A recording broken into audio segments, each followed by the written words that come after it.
Hello and welcome to the new episode of the End of Quantum Reality video blog. I am your host, Rick Delano, and we have a very special treat for you on this episode. I am joined by my dear friend and the subject of the upcoming documentary film, The End of Quantum Reality, Dr. Wolfgang Smith, who has been kind enough to welcome us to his lovely home and to give us a chance to talk about what the experience of making the film has been like from his point of view. So welcome, Professor Smith. Thank you for having us, and thank you so much for being with us on the vlog today. Well, thank you for giving me the opportunity to have this conversation. It's a privilege. Well, you know, we had one earlier conversation almost a year and a half ago, about a year and a half ago now, which has remained our single most viewed interview on the Philos-Sophia website until this week. And a remarkable thing happened this week. Our prior episode of the End of Quantum Reality video blog included a guest appearance by the noted atheist and skeptic, publisher and writer, Dr. Michael Shermer, and we have had a remarkable response to this. 20,000 views just on our Facebook and YouTube page in just over a week. So that's the first time we've actually gotten more views than we got on our first interview with you. So things are moving in the right direction. I should also mention that The End of Quantum Reality, the documentary film examining the life and work of Dr. Smith, has been able to secure a limited theatrical release in the North American market. We will be in theaters on January the 10th of 2020. And as I have suggested before, now is the time for those of you who would like to be able to see this film and meet Dr. Smith in the theater, in the deep and profound exposition of his life and of his work. Contact us at theendofquantumreality.com. Sign up for updates and tell us which city you would like to see us bring the End of Quantum Reality to.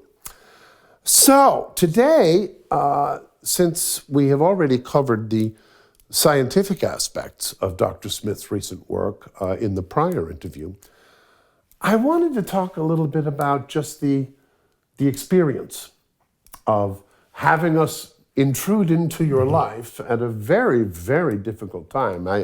I should mention that Dr. Smith's beloved wife of 40 plus years, Thea, passed away and out of this world literally within a week and a half of the first interview that we did with Dr. Smith. So one of the things that I would like to talk about today, Doctor, is the profound impact that Thea had on your life and on your work. We cover it in the film, and as I discussed with KT in her episode, there really is a love story in this film. One of the things that makes it such a unique film, I think, is we do have a love story. And we tried so many ways to get a female into the film. I talked about this with KT. She, as a woman director, was constantly trying to find a way to get a female into the film, and just nothing worked. And you know, we've discussed this with KT.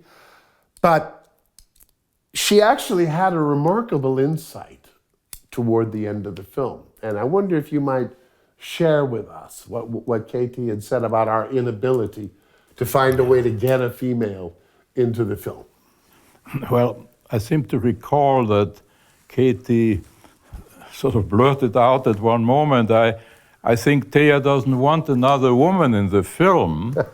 And however that may be, the fact is, to the best of my recollection, that there are precisely two women in the film besides Thea.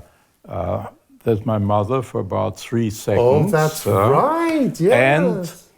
And when the picture of the 1927 Solvay conference comes up, you see all the great physicists, and if you look closely, you see Madame Curie. So there you So have here you it. have the two ladies in the film besides Thea. Wolfgang's poor, long-suffering mother.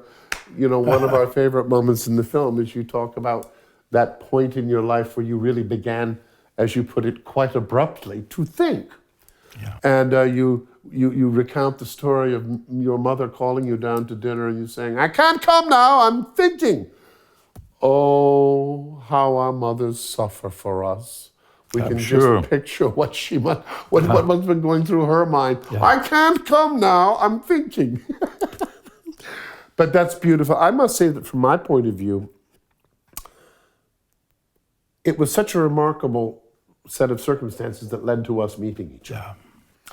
Because I did the principal, I knew of you during the time that we made the principal. But you were sort of like this spectral figure. Nobody knew where you were. Everybody'd heard of you. Everybody knew that you were this reclusive genius, but nobody knew where you were, even if you were still in the world. And after the principal, I became very fascinated in your work. I finally found the first Wolfgang Smith that I could ever find on the internet, which turned out to be your response to Stephen Hawking. And that was an electrifying, as I said in our earlier interview. But when I met you, was quite a long time after we began to talk regularly on the telephone. I went through all of your books and was really trying to get, enough of a sense of your work that I could begin to distill it into a documentary format. And then literally, I think the day that I was supposed to first come up and meet you was the day that Thea left this world. And I must say, I've talked to KT about this. When I finally came, which was maybe a few days later, to set up the first interview, you met me right at that door. And I looked into your eyes that day, and there was an absolute devastation. And I know this because I lost my own mother very shortly after her husband, my father, died. And of course, there's a strong correlation between this. When people who have been married for a long period of time, when one goes, it's not at all unusual for the other to go. And I remember saying to KT after I met you that first day right here, I said, we have to hurry. We have to get this man on camera because I don't think he's going to be in the world very much longer. The devastation that I see in him. So I wonder if you could share with us from your point of view what it was like to have suddenly a Hollywood film production crew showing up on your front door merely a week after Thea had left the world. Well, it really was a lifesaver because if I had been left to myself just to grieve, I think we all know what this leads to. It happens many times. It's really a devastating experience. You don't know what it is like unless you experience. Nobody can explain that to you. And so when you arrived and you opened up very exciting possibilities which are not only exciting, but they make sense. I mean, this is something we all deeply feel needs to be done, ought to be done, and this is the time to do it. So putting it all together, a new life came into my being. And in fact, I became very much engrossed in new thoughts, new ideas, a lot of work, and that's continued without a break. And I really think it's been a great blessing for me. Well, I must admit that you would have won a huge bet with me if after that first day that I met you, you would have told me that not only would you still be going very strong here a year and a half after the fact, but you would have completed an entirely new book And to be perfectly honest with you, it seems to me like you're about to complete a second new book, because this recent series of essays that you have been posting every month or two on the Philos-Sophia Initiative website, to me, it is absolutely a book. It is an organic unity. It is a whole. I wonder if you could tell us a little bit about the thought process that has led you to this recent arc of work. Well, in a sense, it's all very natural in the sense that every stretch of distance that you cover leads to new vistas and therefore new opportunities for thought.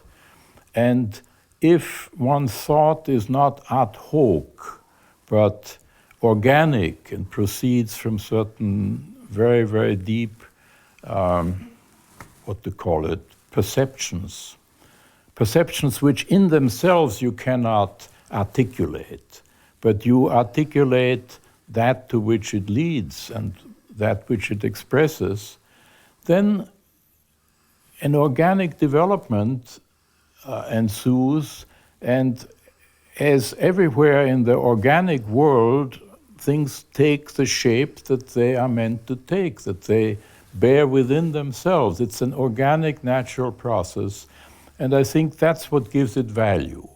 If it were something artificial, something that you invent, so to speak, no matter how clever you may be in inventing things, it is not the same thing.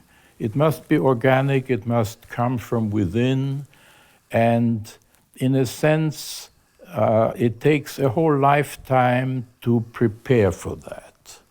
I completely concur. What has struck me probably more than any other thing about this recent body of work, it has the character of you've reached the top of the mountain. Your early work is characterized by an exhaustive examination of every possible. This recent work is more or less you're done with that. You are reporting what you have found, and you're reporting how it looks as you look out from the standpoint of the summit of your life's work. And these recent articles have just been astounding. Your treatment of David Bohm, which, by the way, is an example of the wonderful serendipity, if you want to call it that, that now that you have the Philos-Sophia Initiative as a platform for the publication of your works, not once every 5 or 6 years, but once every couple of months, when you published the David Bohm article, which to my mind is still the most fascinating treatment of him I have ever seen, we were looking for an image to put up, as John Trevor, our director of philosophical outreach, does for all of your articles. And he came across this magnificent oil painting. He just found it on the web. And he contacted the artist and said, hey, can we use this? And she very graciously said, oh yes, please use it. And this, of course, was the beginning of a remarkable friendship. The artist is an Australian painter, married to a physicist, and she ended up becoming very interested in your writings and the work of the Philos-Sophia Initiative. And one day we get this astonishing bit of news that she has completed a portrait of you. And that, of course, is found on your most recent article. It's on the website right now. But beyond that, tell us what Betty Davis, this magnificent portrait artist, did for you once she had finished her painting. Well, first of all, I've had exchanged some emails with her, and she's just an absolutely beautiful person, unique, very feminine, very warm. She's not so much interested in the physics. Her husband is interested in that. She's interested in the human element of what we're doing. And she just is very full of empathy. There's a bond between us, and so she did this beautiful painting, magnificent. I mean, she captured something no camera can possibly capture. I completely agree. And she sent me the canvas. It turned out a huge canvas. We're just having it framed. Picked out the most beautiful frame, I think, in the whole shop. It's the least we can do, and it's a remarkable portrait. We look forward to hang it up. It truly is. I mean, I have been blessed to see this and actually perceive it up close, and it is extraordinary. Yeah. And it is something that will be a testament to you for all the years to come, because no photograph could ever possibly. Yeah, it's iconic. I mean, she has captured something that it may help people understand my writings. You know, there's a connection there. Absolutely, and her bone portrait alike was just so compelling. We had to use. So this woman is extraordinary. Wonderful lady, and I must say this is an experience of my life that I consider very, very valuable, very beautiful. Well, you mentioned something very interesting, and this again speaks to my episode with KT. You say she's not so much interested in the physics, because her husband is a physicist, but she is interested in other aspects that she encounters in your work. And of course, KT, I don't know how I can ever thank her, and also her co-editor, Nicole, who, as we were editing the film and putting the film together, it became clear that Nicole, the editor in the first instance, was becoming very fascinated in these photographs that you had taken at various points in your life, your trip to India, you and Taya, and that you and she suddenly began to discover a story that turned out to be fundamentally important to this film, entirely aside from the quantum reality breakthrough, which we document in the film.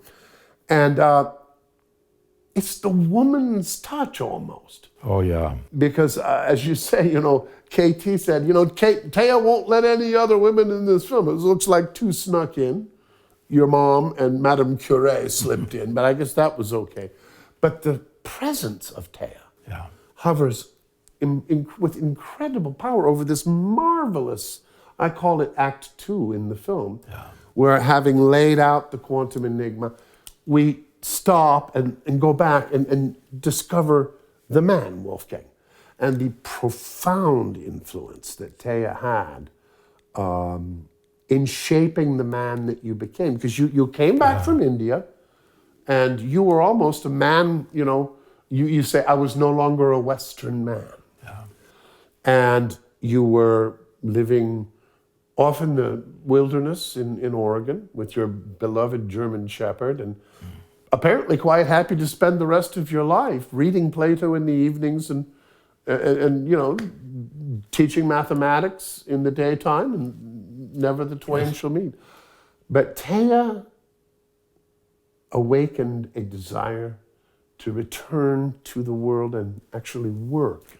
In a very real sense, we owe your books to Taya. Definitely. Well, I even see it from a metaphysical point of view. I mean, male and female are metaphysical categories. People don't understand it anymore. Metaphysics is no longer understood, which means not only that each is incomplete without the other, but it means even more, it means that the one helps to form the other. It's not like two finished products. There's something organic.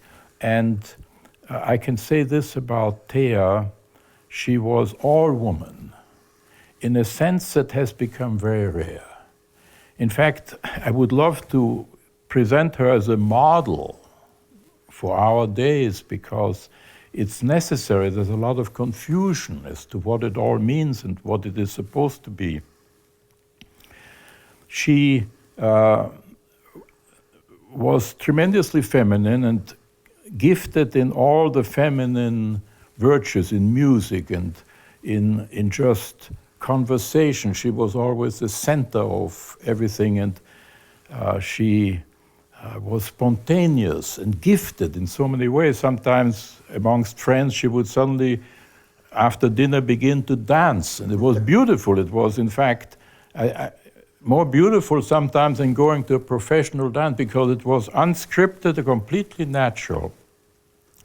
But at the same time, she was intellectually very strong. She was a doctor, a professor of mathematics. Yeah, and incidentally, I mean, in her education, she was always the only woman in her mathematics courses at Notre Dame, where she got a master's degree. Then she studied at Columbia University. She got her doctorate at Oregon State University. And she had to suffer a lot of persecution, a lot of injustice. It was not easy, but she reacted to it in such a beautiful way and always feminine. There was never any kind of trying to be masculine. That would have destroyed the whole thing. She was all woman and everybody loved her for that. So there's a very interesting story here that's could be... You have used a word that I think is very interesting in her regard in the film.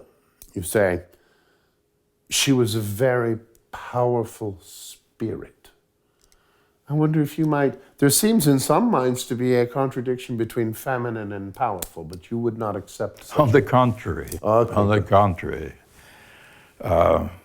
Woman is the greatest power. If it's real, if it's true. And in Thea's case, it really was. And you used the word spirit, and I think this is a very essential point. Namely, Thea was, at her core, completely given to God. Her religion is a Catholic religion, so she was Catholic. But it was a total, unconditional surrender. She lived not for herself, she lived representing something infinitely greater. And this is something that you could feel. It broke through like a light. It was a reality. I'm finding tremendous difficulty putting it into words, but all you needed to do is see Thea when she walks into the room, and you would immediately know what I'm trying to express. It was there, and it made her regal. That is a word that I think is so important. I remember when I first walked into to this room. You can't see it on camera, but over above the piano, there is a beautiful photograph of Thea. And the first word, before I had ever actually talked to you about her, that struck me was, this is a queenly woman. This is a woman of regal import. So while I regret deeply, I was never able to meet her, but it's almost like God, you know, he brought me into your life precisely at the moment he was preparing to bring Thea out. But, pardon me, when I walked in and I saw that photograph above the piano, and I must say, I sort of had the same sense when I saw the various portraits and pictures of your dearest friend, you and Thea's dearest friend, Peter. I felt this immense camaraderie, oh, I would have loved her. Oh, I would have loved him. And of course, I can only know both of these dearest and closest of your confidants through you. I only catch a glimpse of their being through you.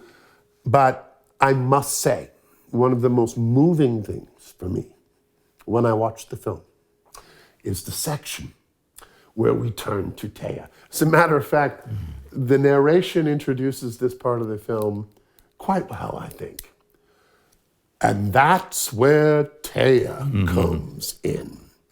So just to give our audience a glimpse of this beautiful and powerful spirit. Let's just say, and that's where Thea comes in and give our audience a taste of this beautiful second act of our film. Good idea. He was a lonely man sent from above. He was a Something very momentous happened. A beautiful young woman came into the mathematics department to get her PhD in mathematics. And we became acquainted. And by the time she left after getting her doctorate and was about ready to begin a very fine career at the University of San Diego, I decided I would like to marry her. I proposed, and she accepted, and thus starts a very brand new life. Thea was a deep, deep Catholic. She was deeply rooted in her Catholic faith. It was in her blood and in her bones. And when we were married, I had been raised as a Catholic, but I had drifted away, and I was now in a different kind of spiritual world. And Thea never forced anything on me. Unbeknownst to myself, she, in company with a very wonderful Franciscan monk, Father Giovanni, they were praying daily that I would return to the faith. Well, it is beautiful. The love that you bear her, continue to bear her. And the joy that I have in seeing an entirely different look in your eyes today, a year and a half later, than that devastation that I saw when I first walked through that door. And I really think we owe a lot to KT and to Nicole for this feminine touch, this woman's touch that is so powerful in this film. And this is, in a way, this strikes me as even more powerfully present in this film than it was in The Principal. I think Katie had all sorts of evidences of her fingerprints on The Principal. But she and her co-editor, Nicole, have really brought something entirely unique to this film, The End of Quantum Reality. Yeah. And I must say, I'm so deeply grateful to both of them, because I'll tell you one thing. They lavished their love on this portion of the film. And it shines, and it makes the film quite unique. And to my way of thinking, even people who don't necessarily have, like Betty, for example. Betty has seen the film.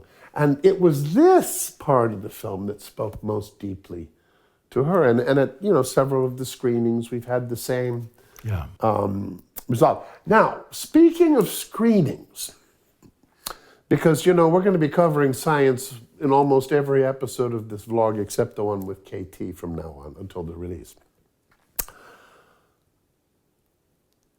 It never so much as it entered my mind, but I never really anticipated. I must say, KT and I talked about this at the beginning. We just really didn't have the budgetary resources to go for a theatrical release. It really wasn't. We basically just wanted to document you before you left this world. And we felt that the real value of the film would lie in its documentary value once you do leave this world. This film will be the only way to really encounter Wolfgang Smith. And to our great surprise and amazement, and of course, everyone who has seen the first episode of our video blog has met Christian Mioli of Arena Cinelounge, who is another remarkable man who has sort of just reached in and said, hey, I like this movie. I want to put it in theaters. This is an extraordinary thing for us. I mean, we are deeply grateful to the nameless but deeply appreciated donors who have helped us to be able to put this together. But we really did not have the financial resources to pursue a theatrical release. And nonetheless, on January the 10th, 2020, we will be releasing the film. And of course, I should mention that you, God permitting, and I will be at the Los Angeles premiere on January the 10th, 2020 at the Arena Cine Lounge in Hollywood. And that will be a very, very special evening. Very limited seating, so anybody who wants to participate with Dr. Smith and I at that screening, please get in touch with us soon because it will sell out like that. But the film will screen for at least 1 week, who knows, maybe even more. And there will be at least 9 other cities. The first one we have actually booked this week. Can't talk about it yet. We will soon. But the fact that we have a theatrical release on this film is just a testament, I think, to the extraordinary love which the crew, KT, Nicole, Rich Robeson, our magnificent music supervisor who just, we had to hire a pretty unknown film composer for this film. Our budget couldn't really handle anybody else. And Rich just took this unknown composer's hand and dragged him right through the process, and we've ended up with a beautiful score. I don't know who the guy's name is, but nobody's ever heard of him, so we don't really need to worry about it. But nonetheless, the whole film has just really sort of coalesced and condensed into something that's really having an impact wherever it's seen. So, Doctor, as you look out from your position now, a year and a half after Taya has passed, the film is now complete. It's going to receive a theatrical release. It's pretty remarkable, isn't it? It's unbelievable, really, yes. I wonder if you could share with us your hopes, your wishes for what not only the film, but your recent writings, the new book and these new articles, which apparently you have not come to the end of this cycle yet, and the general ongoing work of the Philos-Sophia initiative. What is it that you hope we will be able to accomplish here at the end of your course, at the end of your work? What is it that you hope we will be able to bring to the world? Well, I think many of us now realize that our civilization is, in a sense, reaching a dead end. We can't go on like this. Something is missing, something is askew, and really this is what our work has to do with. We recognize the impasse, in a sense, reductio ad absurdum that we're reaching in a variety of domains, but the basis of it is unquestionably science and unquestionably physics, because physics is the fundamental science. And so physics has thrust upon us a worldview which officially is based on physics, but in fact it is not. It is a philosophical worldview which pretends to be scientific, pretends to be based upon the actual discoveries of physics, and it is not. And the problem with this worldview is that it is absolutely erroneous. It is false. It is exceedingly harmful to society at large and every human being to the extent that he's a part of the society. It is a very dangerous thing, a very destructive thing, and actually, from the standpoint of those who are theologically minded, it is actually satanic. It is a satanic worldview. So this is something that needs to be counteracted. We are here first and foremost to disprove this view, to exhibit its falsity, to exhibit its pretension to be scientific when in fact it is anything but scientific. One could almost say it is counter, it is in conflict with the actual facts of science. I believe you used the term scientistic. Yes, I don't know if I coined it, but my computer says it's coined. But it is a very necessary term because this is a large part of what is being taught, say, in our universities, our schools, is precisely scientistic in that sense. The students, the public is taught to believe that this rests upon the hard facts of science, of physics, biology, and so on, astrophysics, when in fact it is nothing of the kind. It is based upon ideological grounds. I don't want to give a name to this ideology. It might be offensive to many people.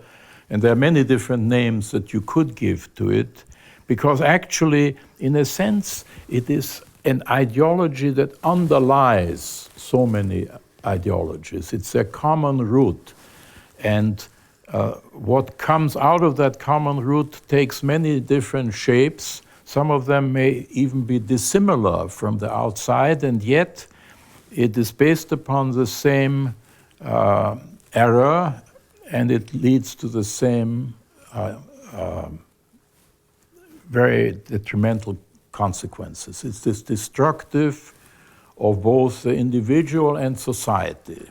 And would you say that this fundamental root that underlies these various expressions of scientism might possibly bring to mind Guénon's critique of the age of the reign of quantity? Well, that is unquestionably its metaphysical foundation. But I think it is deeper than that. Because one might ask, well, what's wrong with the reign of quantity? So, and the answer to this cannot just be given in 3 words. It's very deep. It's about it's what the film is about. It's what the film about, and so much just about everything cultural rests upon it. Yes. As a matter of fact, you could undoubtedly write many very fascinating books analyzing different cultural domains of contemporary civilization and showing how the basic scientific fallacies of our time have shaped these cultural forms. The culture expresses these scientific misconceptions. They are misconceptions. They go contrary to the nature of things. It is a kind of heresy that is being taught. And incidentally, this has been having a very, very detrimental effect upon every aspect of our culture. Artistic, in the sphere of art and music and literature, and also in the sphere of sociology, the political structure. Not to mention religion.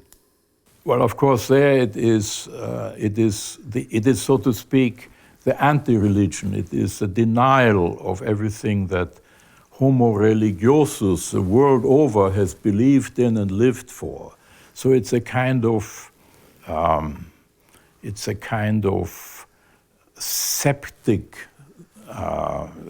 It is something that invades and destroys, and so we're in business to, from our perspective at least, to attack this, to create public awareness of the problem. And I'm happy to say that, to my very great joy and surprise, a lot of people from all over the world are tuning in on this and are recognizing its importance, are deeply interested, and are somehow joining the movement. So this is very encouraging, and we hope this will grow, and we hope the film will be a decisive factor in increasing our outreach and getting more and more people to understand what it is all about, because this is not a specialized academic thing. It is something that speaks to the very foundation of the present crisis we are in. We've lost our way, we're heading towards a cliff, and the things that we have to tell relate to this problem and show what needs to be done to avoid going over. Dr. Smith, thank you so very much. It is precisely this diagnosis that lies at the heart of your resolution of the quantum enigma. And of course, that in turn lies at the very heart of the upcoming documentary film, The End of Quantum Reality, coming to theaters in North America January 10th, 2020.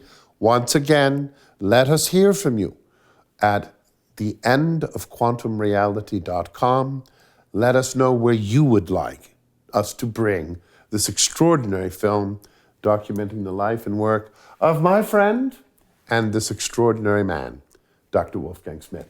Thank you again, Doctor, for having us. Thank you, Rick. Thank you.